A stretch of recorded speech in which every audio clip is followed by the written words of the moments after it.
Mibutuku mibale uto liwali ya mzee Laurent Désiré Kabila mpona mbala ya yambo liwali ya mokonzi ya kala ya RDC likanisami sima na baye bakatelamaki etumbu na boboma mibwaye kubimisama oboloko. Misala ya ONU na RDC mibwaki mbela ya kokebisa ndenge bobomani ya basivili bozali kokoba komata mingi uto sanza ya mitano na Ituri.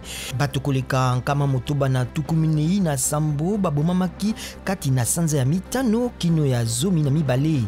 Basi nkama moko na tukumibale pe bana nkama moko na zomi na mitano batangami na kati.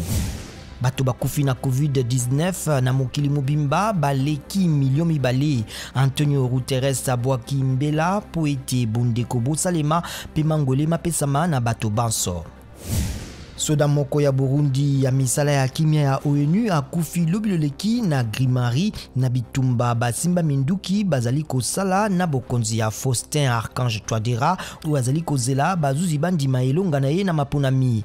Ekomi soda ya mitano ya ONU akufa na bitumba bizali kongala uto sanza moko.